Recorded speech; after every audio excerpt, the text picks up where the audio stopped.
नमस्कार, मैं हूं आशुतोष और आप देख रहे हैं सत्य हिंदी। सत्य हिंदी के विशेष कार्यक्रम आशुतोष की बात में आपका स्वागत है। बातचीत शुरू करने के पहले एक छोटी सी अपील। सत्य हिंदी एक कोशिश है ईमानदार, निडर और निर्भीक पत्रकारिता की। हम अपने लाखों दर्शकों के शुक्रगुजार हैं जो लाखों की संख्या में हमारे कार्यक्रमों को देखते हैं और हमारी हौसला अफजाई करते हैं। हम उनसे एक और छोटी सी गुजारिश करना चाहते हैं कि आप न केवल हमारे कार्यक्रम देखें बल्कि आप हमारे वीडियोस को बड़ी मात्रा में सर्कुलेट करें, डिस्ट्रीब्यूट करें और साथ ही साथ शेयर करें। हमारे लिए बहुत बड़ी मदद होगी और पत्रकारिता के लिए आपका बड़ा योगदान। और अब आज की बातचीत शुरू करते हैं। आज का दिन दो कारणों से काफी महत्वपूर्ण दिन है। एक, विशुद्ध तौर पर संघ परिवार, आरएसएस और भारतीय जनता पार्टी और नरेंद्र मोदी की सरकार के लिए। यह बात मैं इसलिए कह रहा हूं क्योंकि जाति जनगणना का जो सवाल पिछले कई सालों से भारतीय जनता पार्टी और संघ परिवार को मथ रहा था और यह लग रहा था कि पार्टी और परिवार के अंदर एक तरीके का कंफ्यूजन है, अब वो कंफ्यूजन थोड़ा सा दूर होता हुआ दिखाई पड़ रहा है। आरएसएस ने सिद्धांततः यह फैसला कर लिया है और इस बात की सूचना भी लोगों को दे दी है कि जाति जनगणना के खिलाफ वो नहीं है। दूसरा सवाल राहुल गांधी के लिए बहुत महत्वपूर्ण है और कांग्रेस पार्टी और विपक्ष के लिए महत्वपूर्ण है, क्योंकि जैसा कि आपको याद होगा, राहुल गांधी, कांग्रेस पार्टी, विपक्ष लंबे समय से, कम से कम जहां तक मुझे ध्यान पड़ रहा है, कांग्रेस पार्टी जब कर्नाटक के चुनाव हो रहे थे तो कोलार में वहां राहुल गांधी ने जाति जनगणना का प्रश्न बड़ी मजबूती के साथ खड़ा किया था और उसके बाद लगातार इस मसले को वो हैमर करते जा रहे थे और ऐसा लग रहा था जैसे कि नरेंद्र मोदी की सरकार, संघ परिवार, भारतीय जनता पार्टी के पास इसका कहीं किसी तरीके का कोई जवाब नहीं था। अब जब संघ परिवार की तरफ से कह दिया गया कि जाति जनगणना दरअसल वो करा सकते हैं सैद्धांतिक तौर पर, भले ही उसमें कुछ बट परंतु लेकिन लगाकर उन्होंने कहा, तो यह माना जाएगा कि राहुल गांधी की अपने आप में बड़ी राजनीतिक विजय है। क्योंकि जिस मुद्दे को लगातार उठा रहे थे और जिस मुद्दे से बचने की कोशिश नरेंद्र मोदी की सरकार कर रही थी, अगर उसको सिद्धांत के तौर पर भी अगर आरएसएस मान लेता है तो मानना पड़ेगा राहुल गांधी की बड़ी जीत है, उनकी राजनीति की बड़ी जीत है और उस मुद्दे की जीत है जिस मुद्दे के बल पर वो कांग्रेस के खोए हुए जनाधार को वापस पाना चाहते हैं। आज दरअसल इसी पर हम करेंगे चर्चा और बातचीत। लेकिन बातचीत को शुरू करने के पहले आपको बता दें कि आरएसएस की तरफ से आज प्रेस कॉन्फ्रेंस करके बाकायदा क्या कहा गया। आरएसएस की तरफ से कहा गया कि सरकार कुछ जातियों के लिए जो पिछड़ गई हैं और जिनके लिए कुछ कल्याणकारी काम करना चाहती हैं और जिनके लिए कुछ किया जाना चाहिए, तो वो संख्या के आंकड़े जुटा सकती है जैसी कि परंपरा रही है। पहले भी इस तरीके के कदम उठाए गए हैं। ऐसा कुछ समुदायों और जातियों के लिए किया जा सकता है, लेकिन ये कल्याण के लिए हो, चुनाव में राजनीति के लिए ना हो। यानी संघ परिवार बचते बचाते ये कहने की कोशिश कर रहा है कि ये चुनावी मुद्दा नहीं है, कर सकते हैं, करना चाहिए, जरूरत है, पहले भी हो चुका है, तो कई बट परंतु लेकिन लगा के उन्होंने कहा है। उसके बाद जो उनकी असली चिंता है वो खुलकर सामने आती है और वो कहते हैं हिंदू समाज के लिए जाति और जाति समीकरण बहुत संवेदनशील मसला है, देश की एकता और अखंडता के लिए जरूरी है, इसलिए इसे संवेदनशीलता से देखने की जरूरत है। ये जो दूसरा पक्ष है, दरअसल यही भारतीय जनता पार्टी की और संघ परिवार की सबसे बड़ी चिंता है। संघ परिवार जो हिंदू एकता के लिए 1925 से लगातार उस दिशा में कृत संकल्प है, उसको लगता है कि जाति जनगणना का प्रश्न और जाति का समीकरण ये कहीं उनके हिंदू एकता के प्रोजेक्ट को कमजोर ना कर दे, इसलिए काफी बट परंतु लगा के वो ये कर। लेकिन अगर वो ये कदम उठाने की बात कर रहे हैं, अगर इसमें सिद्धांततः वो तैयार हो रहे, इसका मतलब ये है कि संघ परिवार में भी अंदर ही अंदर एक नया बदलाव शुरू हो रहा है।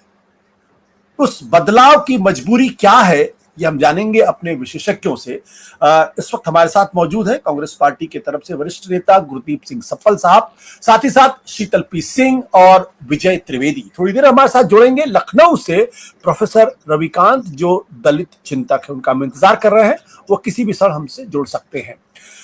गुरदीप जी, आपसे बातचीत शुरू करते हैं। ये आपको क्या लगता है कि ये आप लोगों की जीत है?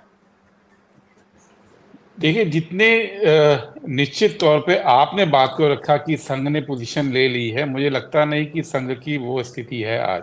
इसलिए अभी थोड़ी देर पहले हमने सवाल पूछा, कांग्रेस के अध्यक्ष ने पूछा कि संघ स्पष्ट करे कि उनके पक्ष में है या नहीं है।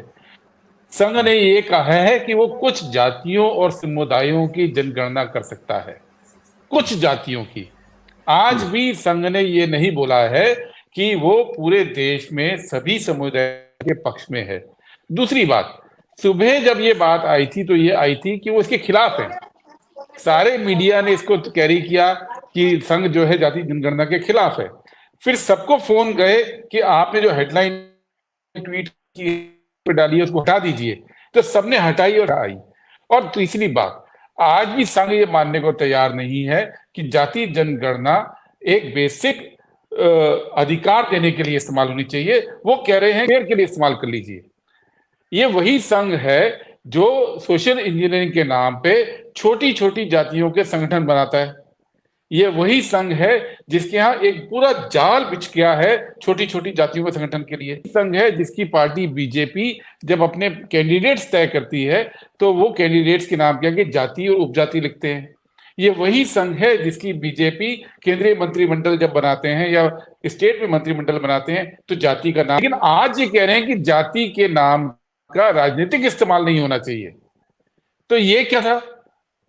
तो जो संघ का कंफ्यूजन है आज ये जीत के रूप में नहीं देख रहे हैं, इसको हम संघ की कंफ्यूजन के रूप में देख रहे हैं, संघ की लाग रहे हैं कि आरएसएस आज लाचार होकर जाति जनगणना की बात तो करना चाह रहा है, लेकिन आरएसएस बिल्कुल भी जाति जनगणना के पक्ष में नहीं है। आरएसएस बिल्कुल ये नहीं चाहता कि समुदायों की इस देश के अंदर गणना हो, क्योंकि वो कुछ समुदायों के प्रभुत्व के पक्ष में है। वो सबको बराबर मौका देने के ना कभी पक्ष में था ना कभी पक्ष में है। सफल साहब, एक सवाल यहां पर यह है कि यह दिक्कत तो कांग्रेस पार्टी के साथ भी थी। पंडित जवाहरलाल नेहरू का वो मशहूर चिट्ठी जो मुख्यमंत्रियों को लिखी थी जिसमें उन्होंने कहा था कि वो आरक्षण के पक्ष में नहीं है। राजीव गांधी जी ने भी on the floor of the house एक तरीके से मंडल कमीशन का विरोध किया था, और शायद ये यही विरोधाभास था या कंफ्यूजन था जिसकी वजह से उत्तर प्रदेश और बिहार में कांग्रेस पार्टी पूरी तरीके से सिकुड़ गई। तो क्या कांग्रेस पार्टी भी अब उस कंफ्यूजन से उबर चुकी है? क्या कांग्रेस पार्टी के लिए भी आरक्षण और ओबीसी और जाति जनगणना एक मजबूरी है? देखिए, इस बात में दूसरी तरह से भी कह सकता हूं, इस देश के अंदर राहुल गांधी का ये लगातार कहना है कि जो नीतियां 2011-12 तक रही उन नीतियों के चलते अब देश में तरक्की संभव नहीं है, क्योंकि देश बड़ा मिडिल क्लास तैयार हो गया है जो छोटी जातियों से है, जो एससी एसटी ओबीसी से है। और अगर आप अब उनको डिसीजन मेकिंग में जगह नहीं देंगे, अगर आप उनको जुडिशरी में जगह नहीं देंगे, अगर आप उनको राजनीति में जगह नहीं देंगे, अगर आप जगह नहीं देंगे, अगर आप उनको कॉर्पोरेट में जगह नहीं देंगे, और अगर आप उनको मीडिया में जगह नहीं देंगे, तो इस देश के अंदर तरक्की और संभव नहीं है।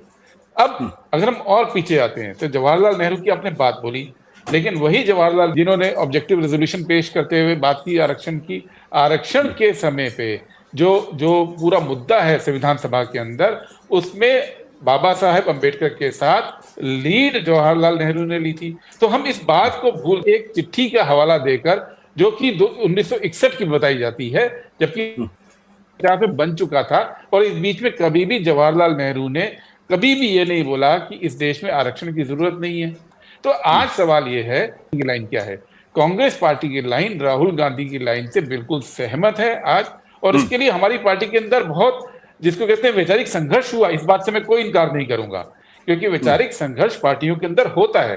लेकिन आज कांग्रेस बिल्कुल स्पष्ट है कि इसके आगे अगर आपको प्लानिंग करनी है बाकी जातियों को जगह देने के लिए, तो आपको जनगणना करनी पड़ेगी, क्योंकि बिना डाटा के प्लानिंग हो नहीं सकती। और दूसरी बात, मुल्क अगर उसके अंदर 10-12% लोग ही, अगर उन्हीं के पास पावर ही नहीं होगी, आप ये भी समझिए पावर देने का मतलब क्या है, या ज्यादातर जॉब में उनका रहने का मतलब क्या है, कि बाकी 90% जो कंट्रीब्यूट कर सकते हैं उसको कंपनसेट 10% से आप करना चाहते हैं।